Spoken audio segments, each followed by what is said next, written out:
ఆరాధన అయిన వెంటనే భోజనం సిద్ధంగా ఉంది. మామూలు వెజిటేరియన్ ఫుడ్ అయినా ఇవాళ నుంచి ఏమనుకున్నామంటే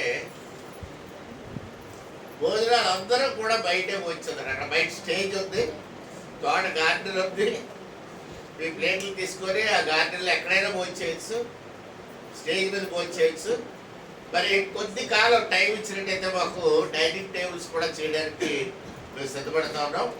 సో మీ అందరికీ కూడా డైనింగ్ టేబుల్స్ వేసి బల్లల మీద కూర్చోబెట్టి వడ్డించే ఏర్పాటు కూడా చేస్తున్నాం. కాబట్టి ఎవరు కూడా భోజనం చేయకుండా వెళ్ళకూడదు అనేది నా ఉద్దేశం. తృప్తిగా తినాలని, మీరు మీ సీట్లో కూర్చొని కంఫర్టబుల్గా భోజనం చేయాలనేది మా ఉద్దేశం. కాబట్టి అది కూడా జరుగుతూ ఉంది. ఈ 4 రోజులు కొద్దిగా ఒప్పు పట్టండి, మీకు అన్ని ఏర్పాట్లు కూడా జరుగుతాయని మీకు తెలియపరుస్తూ ఉన్నాం.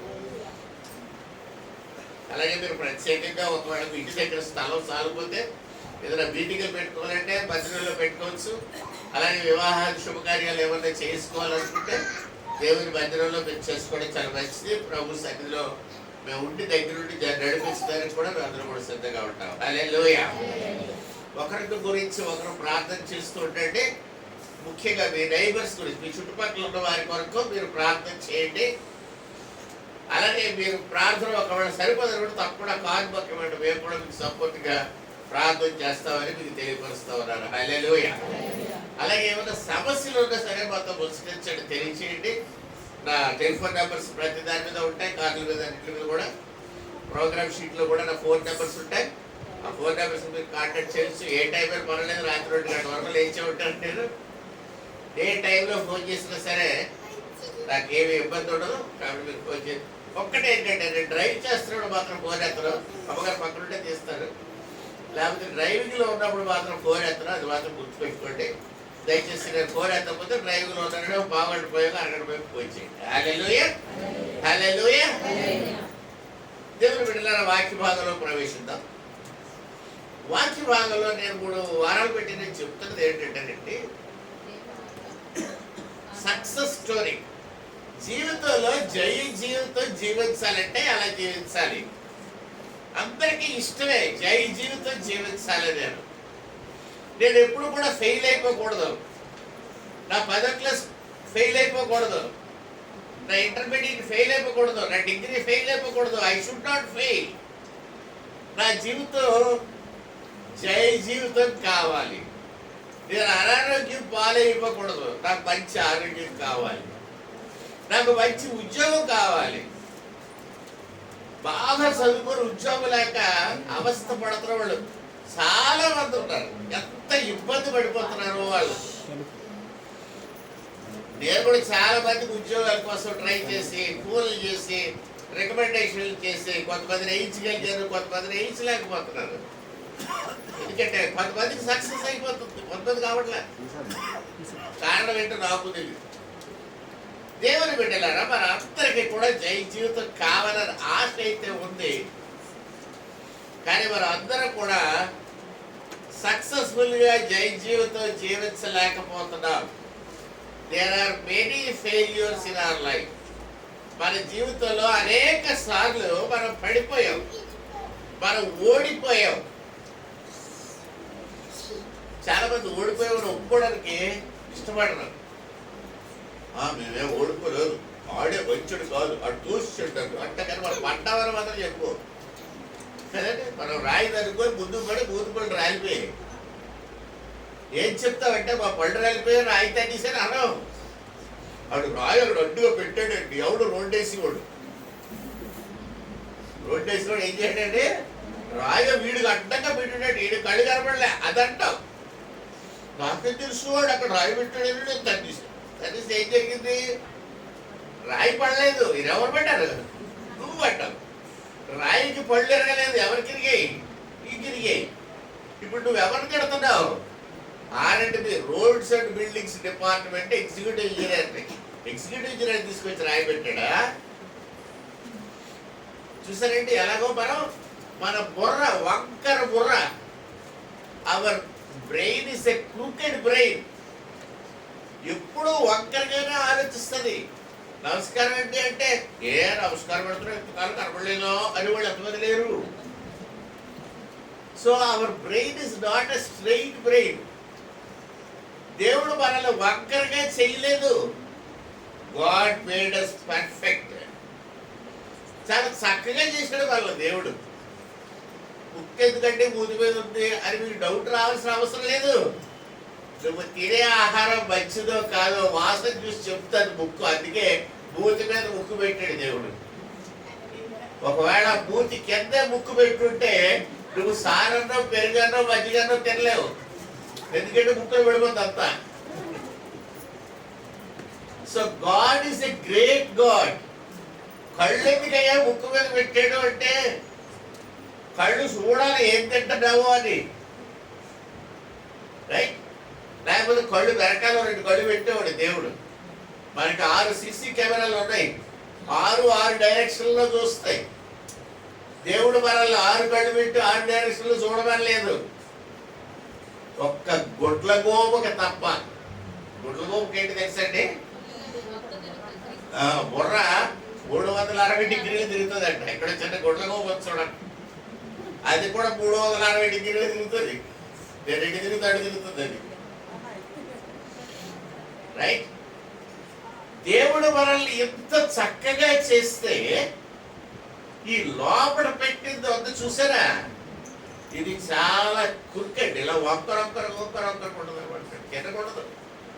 బ్రెయిన్ దెబ్బతీసి మీరు ఎప్పుడైనా ఉడదీసి చూసుకుంటే అద్దంలో ఆ లోపల కూడా అలాగే ఉంటుంది. ఇలాగే పరిశీలిసినట్టు, అబ్బాయిలు పరిశీలిసినట్టు స్ట్రైట్గా ఉండదు. కాబట్టి our thoughts are cricket thoughts. మనం పడిపోయామండి, మాకు అపజయం వచ్చిందండి అని చెప్తూ మనమే కాదండి. అమెరికా ప్రెసిడెంట్ ట్రంప్ ఏం చేస్తున్నాడు? ఓడిపోయారు అంటాడు ఏంటి? గెలిచాడు గెలుతున్నాడు కదా. ఇప్పుడు నేను పెద్ద గొడవ అమెరికా అంతా. ఎప్పుడు జరగలేదు అలాగే. ఇప్పుడు ఇంపీచ్మెంట్ గురించి పెడుతున్నారు కదా. అమెరికా దేశపు అధ్యక్షుడే క్రికెట్ బ్రెయిన్ అయితే అసలు కదండి. మన భారతీయులు అమెరికన్స్ కంటే మనకి చాలా సూపర్ తెలియరాడు కదండి. మనకు చాలా తెలియరాడు. ఎందుకు తెలియరాడు తెలుసిన? మనల్ని అమెరికా వాళ్ళు మనల్ని తెలివైన అని మనల్ని మన ఉద్యోగాలు ఇస్తున్నారు అక్కడ. Hard working and more intelligent. ఎవరైనా భారతీయులు రోజుకి 24 గంటలు పనిచేస్తారు. అలిసిపోరు, సలిసిపోరు. హల్లెలూయా. మన పని చేయలేరండి. నేను దొరలతో కలిసి పనిచేశాను. 18 మంది దొరలు వచ్చారు ఒకసారి. అందరితో కలిసి వాడు అందరికీ ఇంటర్ప్రిటర్గా ఉన్నాడు, ట్రాన్స్లేట్ చేసేవాడు. పెద్ద పెద్ద స్పీకర్స్. ఆ 18 మంది సగం పని చేసి 4 మాటలు చెప్పి, ఓ ఐఎమ్ వెరీ మచ్ టైర్డ్ అని బాగా అలిసిపోయాడట. 18 మందికి ట్రాన్స్లేషన్ డేనే చేసేవాడి. నేను అంతా అయిపోయిన తర్వాత అలిసిపోయాడంటే ఏమీ అలిసిపోలేదు. అండ్ అనేవారు, హౌ యు ఆర్ డూయింగ్, ఎలా చేస్తున్నావయ్యా అనేవారు. I'm doing normal, I'm okay, never tired. దేవుడు మనకి అలసట అనేది ఇవ్వలేదు. హల్లెలూయా. దేవుడు బిడ్డలారా, అపజయం పొందుతున్నామని చెప్తున్నారు. మీ అంతరిక్షం, మీ అంతరార్థం, మీ అంతర్గతం కూడా, మీ మనస్సాక్షి కూడా ఏం చెప్తుందంటే నిజమేనండి, ఓడిపోయామండి 3 సార్లు. నేను ఒప్పుకోలేదండి కదండి. 3 సార్లు ఓడిపోయాం. 3 సార్లు మేము అనుకున్నది కరెక్ట్ కాదు అని తేలిపోయింది. మేము అనేక సార్లు కోర్టుకి వెళ్ళి ఓడిపోయాం. మేము అనేక సార్లు పోలీస్ స్టేషన్కి వెళ్ళి ఎస్ఐ గారు చచ్చినట్లు తిన్నాం. నా తప్పే, కానీ మేము ఒప్పుకోలేదు. ఎందుకంటే మీ మనసాక్షి ఒప్పుకొని ఇవ్వలేదు. ఎందుకు ఓడిపోతాం? మళ్ళీ హైకోర్టుకి వెళ్ళామంటే గెలిచేద్దా? దేవుని బిడ్డలారా, యథార్థంగా చూసుకుందాం. మనమే ఎవరితో పక్కడితో చెప్పొద్దు. నా అంతరార్థాలు అనేది చెప్తున్నారు. Yes, you are defeated several places. చాలా సార్లు నీ జీవితంలో నువ్వు ఓడిపోయావు. నువ్వు అనుకున్న తప్పు. మీ ఆయన అనుకున్నదే రైట్, లేకపోతే నీ భార్య అనుకున్నది రైట్. నువ్వు అనుకున్నది తప్పు. జరిగిందా లేదా? జరిగింది. నేను మనసాక్షి ఎస్ జరిగిందని అంటుంది, కానీ నువ్వు మాత్రం చాలా భీకరంగా కూర్చున్నావు బయటికి. కదండి. ఇప్పుడు నీ అంతరాత్మతో నువ్వు చెప్పు, నువ్వు ఓడిపోయావు కదా, 5 నిమిషాలు ఆయన ఏదో చెప్తున్నాడు జాగ్రత్తగా ఇరు అని చెప్పు. మీ మనస్సాక్షి now you tell your internal me. నువ్వు ఓడిపోయావు చాలాసార్లు, అప్పచెయ్యవు నీకు వచ్చింది. పరీక్షల్లో ఓడిపోయావు, ఇంట్లో ఓడిపోయావు, ఆర్గ్యుమెంట్లో ఓడిపోయావు, దెబ్బలాట్లో ఓడిపోయావు, పక్కింటోళ్ళతో సరిహద్దు దగ్గర గొడవపడి ఓడిపోయావు. కానీ ఓడిపోలేదని డమాయిస్తున్నావు. ఇప్పుడు నీ అంతరార్థంతో చెప్పు. ఆ పాస్టర్ గారు ఏదో చెప్తున్నారంట మీరు అని చెప్పండి. కాసేపు ఒక మాట వినండి. నేను చెప్పబోయేది ఏంటంటే, ఓడిపోయిన నీవు జయం ఎలాగొస్తుందో చెప్తున్నారు. How you get success, how you will be victorious అన్న విషయాన్ని చెప్తున్నారు. ఓడిపోయిన నీకు జయము రావాలంటే ఏం చెయ్యాలో అన్నది వాళ్ళు చెప్పేశారు ఆల్రెడీ చాలా మందికి. మళ్ళీ మీకోసారి చెప్తున్నాడు. ఏమిటంటే అది నేను నేను నేను అని నీ వైపు నువ్వు చూసుకోవద్దు. మరి ఏం చేయాలి? నేను అన్నది విడిచిపెట్టే. దేవా దేవా నీవు నీవు నీవు అన్నది అటుపక్క చూడు. దాన్ని చెప్పాలంటే నిన్ను నీవు చూసుకోవద్దు. మరి ఎవరు చూడాలి? దేవుని వైపు చూడు. Turn away from your self, turn towards God. దేవుని తట్టు తిరుగుము. నిన్ను నీవు చూసుకోవద్దు అర్థంలో. You will fail. దేవుని తట్టు తిరిగి ఆయన వైపు చూడు. అలా చూస్తే జయము నీ జీవితంలోకి వస్తుంది అని చెప్పి. హల్లెలూయా, హల్లెలూయా. ఇప్పుడు జయము నీ జీవితంలోకి వచ్చేసిందండి కదా, వచ్చేసింది. కానీ ఆ జయముతో పాటు నీ మనసులోకి ఇంకొకటి కూడా వస్తుంది. ఏంటంటే వచ్చింది? గర్వం వస్తుంది. ఎప్పుడైతే నీకు జయ జీవితం వచ్చిందో, నేను కాబట్టి ఈ సక్సెస్, లేకపోతే ఇది సాధించాను కదండి, నేను కాబట్టి, బికాస్ ఇట్ ఈస్ మీ, నేను అనే అహం మళ్ళీ నీలోకి వస్తుంది. నేను చెప్పేది బైబిల్ గ్రంథంలో మాత్రమే కాదు, నేను చెప్తున్నది భగవద్గీతలో కూడా ఇదే ఉంది. సారాంశము భగవద్గీత తెలుసు కదండి మీకు. భారతంలో యుద్ధం జరుగుతూ ఉన్న సమయంలో అర్జునుడు బాణం వేయింది అని అంటాడు. ఎందుకంటే తెలుసా, ఒకసారి కౌరవులందరినీ చూస్తాడు. కౌరవులు ఎవరంటే సొంత బంధువులు, రక్త సంబంధులు. వాళ్ళ వీళ్ళు అన్నదమ్ముల పిల్లలే కదా. గురువులు ద్రోణాచార్యుడు అవతల పక్కున్నాడు. అతని దగ్గరే విలువించి నేర్చుకున్నాడు ఈ అర్జునుడు. ద్రోణాచార్యుడు అవతల పక్కన ఉన్నాడు. భీష్ముడు ఉన్నాడు, వృద్ధుడు తాతగారు, పెద్దలందరూ ఉండి ఏళ్ళ నేను చంపేది, నా రక్త సంబంధుల బంధువులు మిత్రులు వీళ్ళ నేను చంపేది. అప్పుడు కృష్ణుడు ఏం చేశాడంటే, నీకు ఉపదేశం చేస్తాను విన్నాని. ఏం చెప్పాడంటే, don't look at yourself. నీ అంతట నువ్వు చూడకు, నువ్వు ఓడిపోతావు. And then what he said, నా వైపు చూడు, లుక్ అట్ మీ అన్నాడు కదా. నా వైపు చూసి నువ్వు గెలుస్తుంటే దేవుని వైపు తిరగమని అర్థం. దేవుని వైపు తిరుగు, అప్పుడు నువ్వు నా వైపు చూసిన తర్వాత నీలోకి వచ్చేది గర్వం. ఏమొస్తుందంటే గర్వం వస్తుంది. గర్వం ఎందుకు వచ్చింది, ఎక్కడి నుంచి వచ్చింది, ఎలాగొచ్చింది అని అనుకోండి. ఎక్కడి నుంచి వస్తుంది తెలుసున్నది. దేవునికి విరోధి అయిన సాతాను ఉన్నాడు. ఆ సాతాను దగ్గర నుంచి ఈ గర్వం అనేది మీ దగ్గరికి వస్తుంది. అసలు గర్వం అనేది ఒరిజినల్ మ్యానుఫ్యాక్చరర్ ఎవడంటే సైతానే కదండి. మనకి ఏదైనా ఒక వస్తువు తయారు చేసుకున్నాం అనుకోండి, మనం సెల్ ఫోన్ తయారు చేసుకున్నాం, దానికి ట్రేడ్ మార్క్ అని ఉండదు. ట్రేడ్ మార్క్ అంటే ఇలాంటి సెల్ ఫోన్ ఎవడు చేయకూడదు, నేనే చేయాలి కదా. ట్రేడ్ మార్క్ పెట్టుకుంటాడు, ఇది ఎవడు ఇమిటేట్ చేయకూడదు.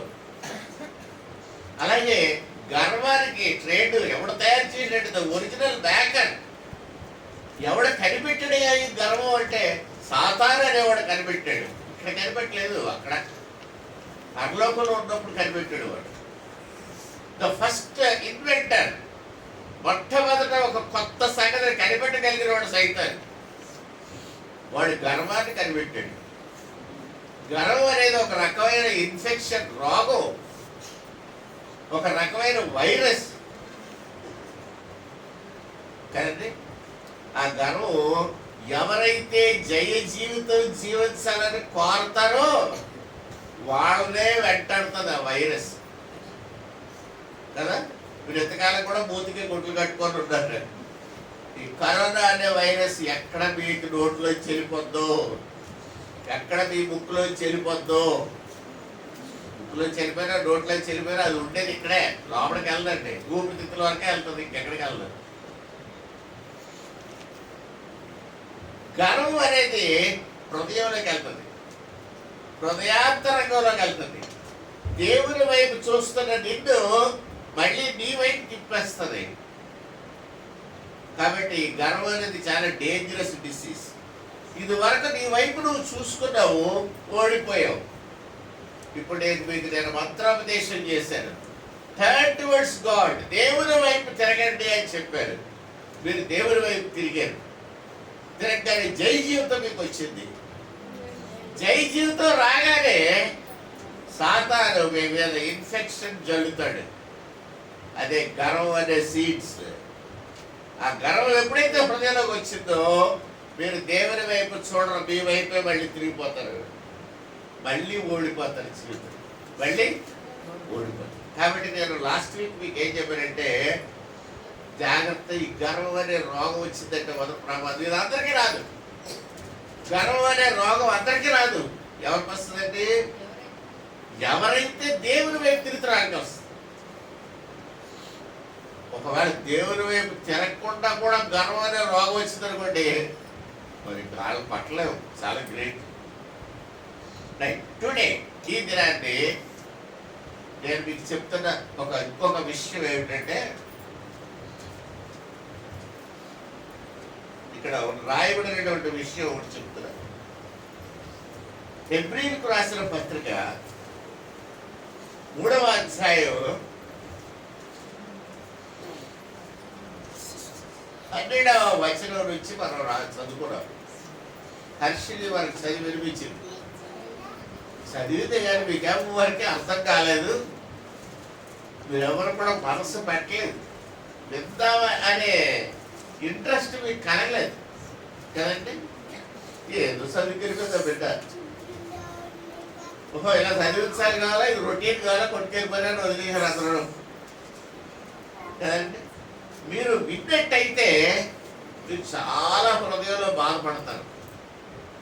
అది జాగ్రత్తగా అబ్జర్వ్ చేస్తే there is a pain in your heart. మీ హృదయంలో బాధ కలుగుతుందండి. అసలు ఏం చదివిందని కూడా ఎవరు పట్టించుకోలేదు, జాగ్రత్తగా విందామని కూడా ఎవరు పట్టించుకోలేదు, కొన్ని బైబిల్ తీసి చూద్దామని కూడా పెద్దగా పట్టించుకోలేదు.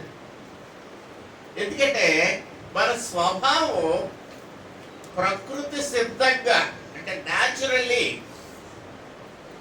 మన స్వభావం అజాగ్రత్తతో కూడిన స్వభావం, ఏ కేర్లెస్ లైఫ్ స్టైల్. మన జీవిత విధానం కేర్లెస్నెస్, అస్సలు పట్టించుకోలేవు. ఎన్నోసార్లు పాలు పొయ్యి మీద పెట్టాము, ఆ డేషో సహా మాడిపోయి మసిగిపోయింది. వీ నెవర్ బాదర్డ్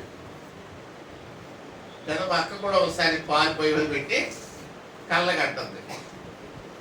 మరి ఆ రోజులు ఏం కళ్ళగంటుందో నాకు తెలియదు, అడగట్టు. First she is dreaming. ఈ డ్రీమ్స్ లో అలా ఖాళీ ఖాళీ ఖాళీ ఖాళీ ఆ డేక్ష అడుగురా అందరం పడేది, మట్టు ఊడిపోయింది కింద లేదు దానికి. అందులో పాల్గొని ఉండలేండి అప్పటికి. సో స్టవ్ ఏం అవ్వలేదు, డొక్కు మాత్రం చక్కని రింగ్గా తయారై ఉంటుంది. దానికి హ్యాండిల్ కూడా ఉంది. ఫార్చునేట్లీ అది మా నాన్నగారు వేడినీళ్ళు కాసుకోవడానికి అని కొనుక్కున్నారు డేక్ష. ఆయన ఎప్పుడు అందులోనే వేడినీళ్ళు కాసుకుని తాగేవాడు. సో ఇప్పుడు దాన్ని అందాలా చూడొచ్చు మనం, సీ త్రూ అయిపోయింది. ఇప్పుడు డాడీ అడుగుతారు అది ఎలాగా. అందుకని వీళ్ళు ఏం చేశారంటే పక్క వాళ్ళు అందరూ కలిసిపోయి ప్లాన్ వేసుకుని, నాకు మా నాన్నగారికి నేనంటే చాలా ఇష్టం. చెప్తాడు ఆఖరి 8వ అండి నేను మా ఇంట్లో.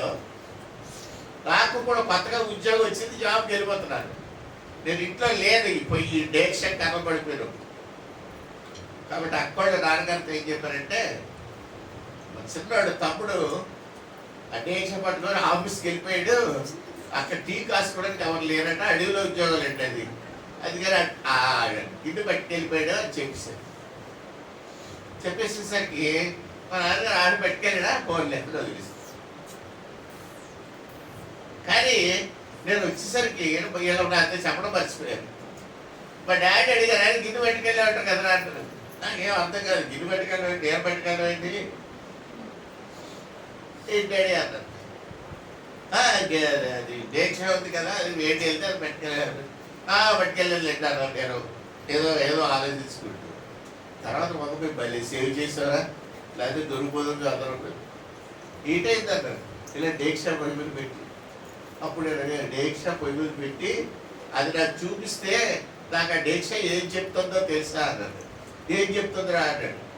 నువ్వు దాంట్లో ఏదో వేసి పొయ్యి మీద పెట్టి నువ్వు డ్రీమ్స్ కళ్ళలు కంటున్నావని నాకు అర్థమైపోయింది. I know that your dreaming about something. మీ జీవితంలో ఎన్నోసార్లు అలాంటివి జరగలేదా? జరిగాయి కదా.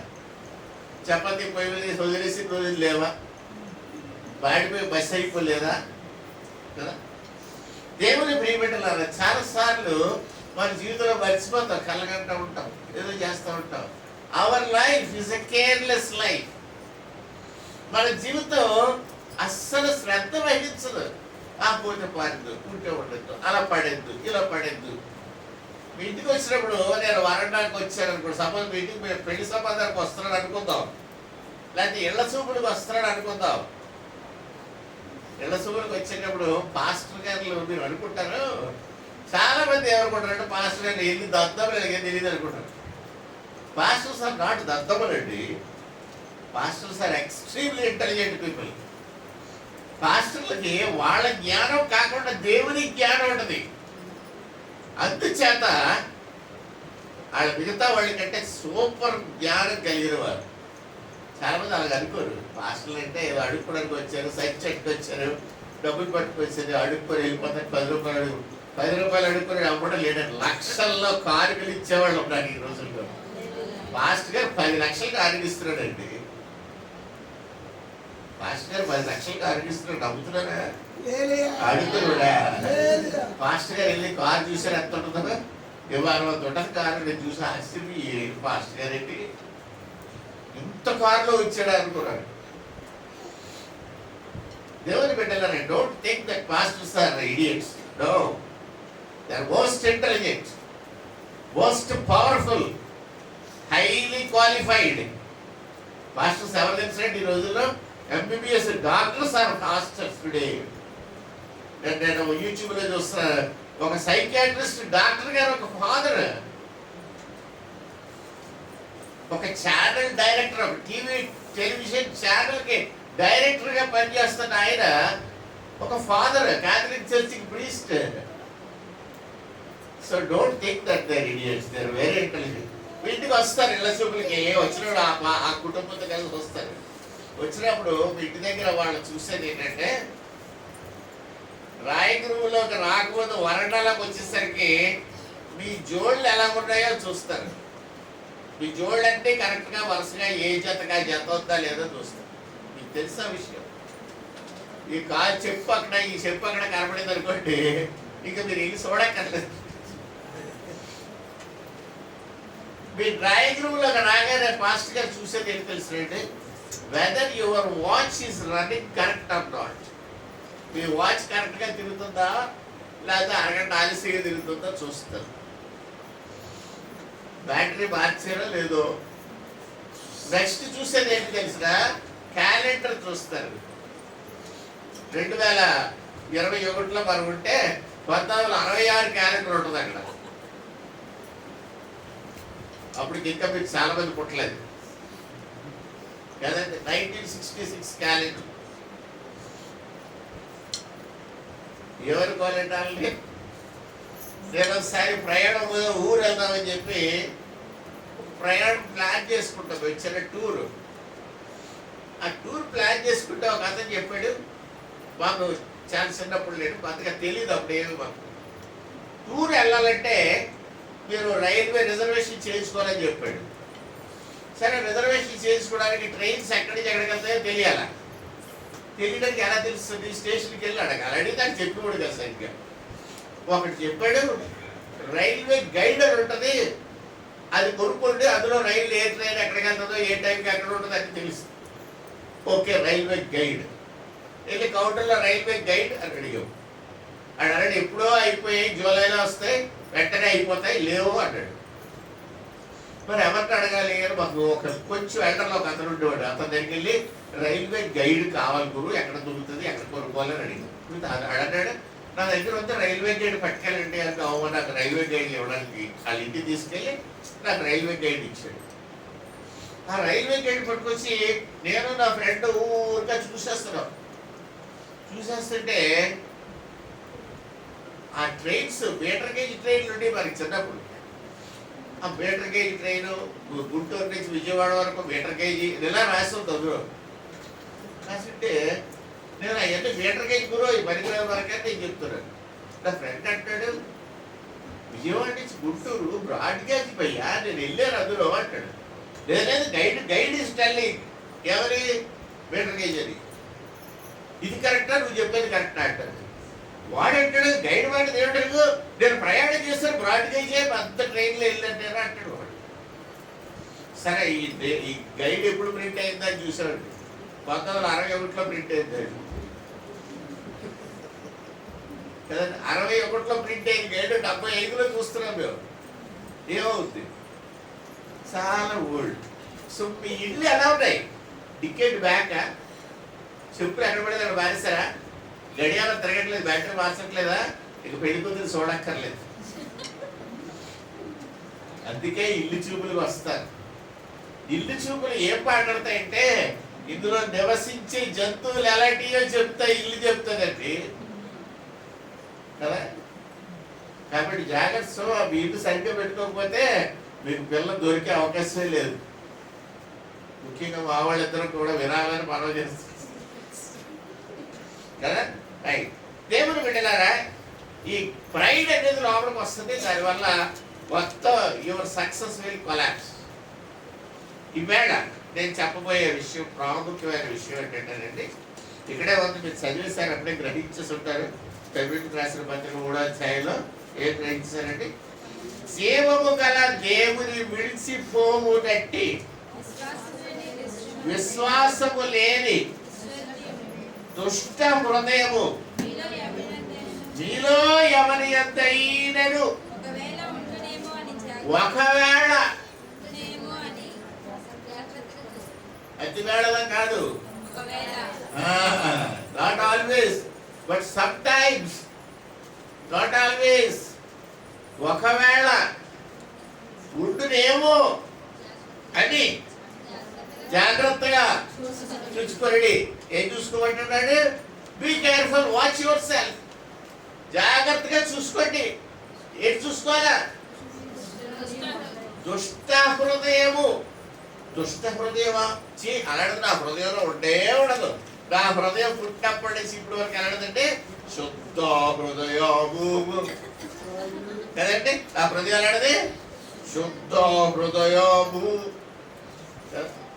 ప్రతి వాళ్ళు ఏమనుకుంటారంటే, నా హృదయము శుద్ధ హృదయము, నా హృదయము దుష్ట హృదయము కాదు అనుకుంటారా లేదండి? అనుకోని చెప్పండి, నా హృదయము శుద్ధ హృదయము. శుద్ధ హృదయం కాదట. ఇంకా మరీ కరెక్ట్గా ఓపెన్గా చెప్పేదండి సాగర్, నా హృదయము శుద్ధ హృదయం. కుమారి ఒక 2 రోజులు గుడ్డు ప్రార్థిస్తే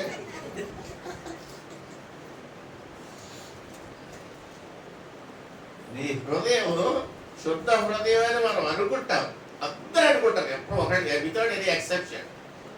నా హృదయ శుద్ధహారుడు, నాకేం కావాలి, నాకెందుకు కోపం రావాలి, నాకెందుకు గొడవ పెట్టుకోవాలి, నా హృదయ శుద్ధ హృదయం, నా హృదయ శుద్ధ ఇద్దరు దెబ్బలేకుంటుంటారు. నా హృదయ శుద్ధ హృదయం, నా హృదయం రా శుద్ధ హృదయం, నీ హృదయ శుద్ధ హృదయం, దుష్ట హృదయం, నీవే దుష్ట హృదయం అని దెబ్బలేడుకోరు.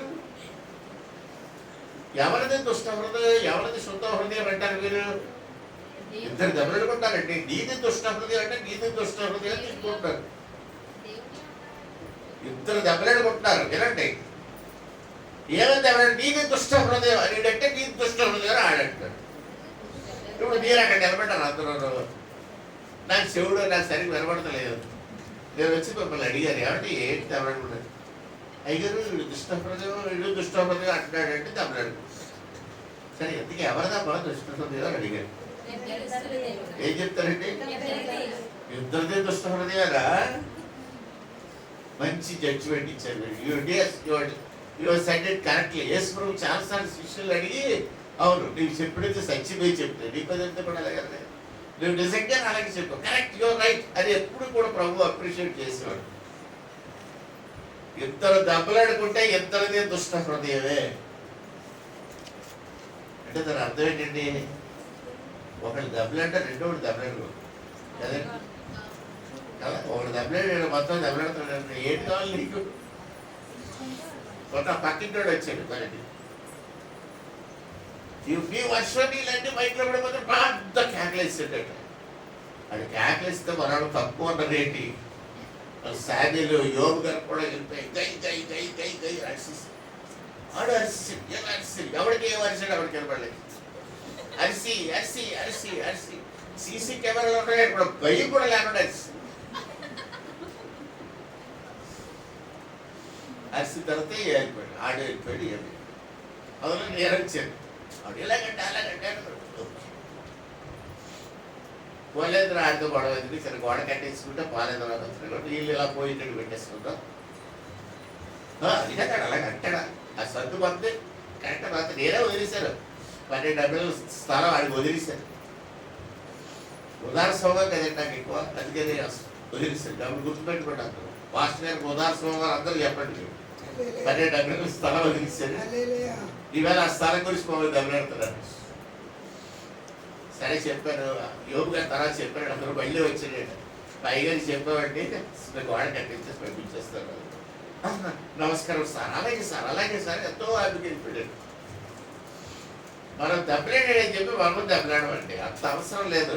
దెబ్బలాడడం కలిసి వస్తే దెబ్బలాడతాం, ప్రాణం పోయే వరకు దెబ్బలాడతాం. దెబ్బలాడాల్సిన అవసరం లేకపోతే దెబ్బలాడడం కాదు. ఊరుకుంటాం.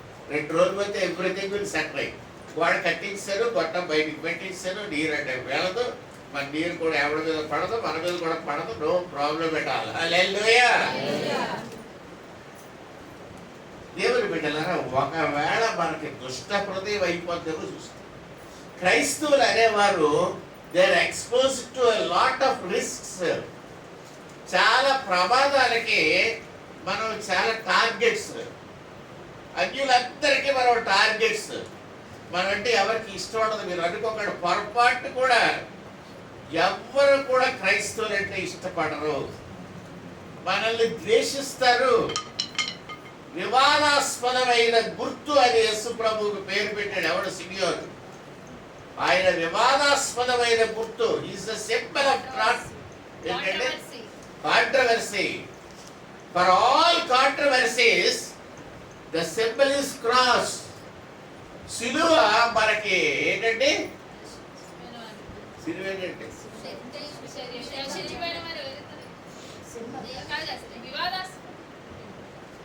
సిలువ ఏంటంటే రక్షింపబడి మనకి దేవుని శక్తి, the strength, the power we draw from the cross. సిలువలో నుంచి మనకి శక్తి వస్తుంది. కానీ సిలువ ఇతరులకి ఏంటి? Symbol of controversy. ఆయనకి గొడవ, ఆయనకి ఇష్టం ఉండదు. సిలువ చూస్తే సైతాను సహా భూతులు ఆయన తిట్టేస్తుంది, రెచ్చిపోద్ది. కారణం ఏంటి తెలుసా? ఆ సిలువలో ఉన్న శక్తి దాన్ని చెదగొట్టేస్తుంది. పట్టుకోండి. హల్లెలూయా. ఎందుకు ఆ సిలువ ఏంటంటే మనకి ప్లగ్ అండి. ప్లగ్లో ఇలా వైర్ పెడితే ఇంత ఫ్యాన్ అన్నా సరే గర్ర తిరుగుతుంది. అవునా? ప్లగ్ తీసేస్తారో ఎదురుగా రెడ్డి తిప్పినా తిరగదు. కానీ సీలింగ్ మీద ఆగిపోతారు, కరెంట్ పోగా ఏమవ్వాలా కరెంట్గా తిప్పడాలని అనుకోండి, తిప్పినా. హల్లెలూయా. కాబట్టి the source of strength is cross. నాకు వచ్చే బలం అంతా క్రాస్ లోంచి వస్తుంది. ఇప్పుడు నేను రెండు తిట్టినోడి నేను తిడతాను అనుకోండి, ఈ కనెక్షన్ పోతుంది, ఫ్యూజ్ కొట్టేస్తుంది. అప్పుడు నాకు స్ట్రెంగ్త్ రాదు. ఏమవుతుంది? నేను ఓడిపోతాను. సో నేను గెలవాలంటే ఏం కావాలి? The connectivity should be correct. ఈ కనెక్టివిటీ కరెక్ట్గా ఉండాలంటే ఏం చేయాలా? You should not waste your energy on something else. నీ ఎనర్జీని వేస్ట్ చేసుకోకూడదు. ఒకవేళ దుష్ట హృదయం నీలో ఉంటే, మీరెవ్వరూ ఒప్పుకోరు దుష్ట హృదయం నాలో లేదండి, రాదండి. అసలు దుష్ట హృదయం అంటే ఏంటో తెలిసిన మీకు? చెడ్డ హృదయమేనా? కాదండి. దుష్ట హృదయం అంటే ఎక్కడ రాశాడు? ఎలాంటిదట? విశ్వాసము లేని దుష్ట హృదయము. Heart without faith. అది ఏ హృదయం అంటే అది? దుష్ట హృదయం. దుష్ట హృదయం అంటే ఏంటి? ఏ హృదయంలో అయితే విశ్వాసము లేదో ఆ హృదయము దుష్ట హృదయము. అంతేగాని దుష్ట హృదయం అంటే అడిపేక్ కోసేదన దుష్ట హృదయం కాదు. అది కాదు దుష్ట హృదయం అన్నది. పక్కన నుండి చచ్చిపోవాలా, అది దుష్ట హృదయం కాదు, మంచి హృదయమే. ఎందుకంటే ఆడు బాగా అవస్థ పడుతున్నాడు, ప్రాణం పోయేటట్టు ఉంది, ఆడు ఇంత బాధపడినట్టు చచ్చిపోవడం మంచిదని అన్నావు అంతే. దుష్ట హృదయము అంటే ఏంటండి? చెప్పండి. విశ్వాసము లేని హృదయము. మళ్ళీ చెప్పండి. విశ్వాసము లేని హృదయము. విశ్వాసము లేని హృదయము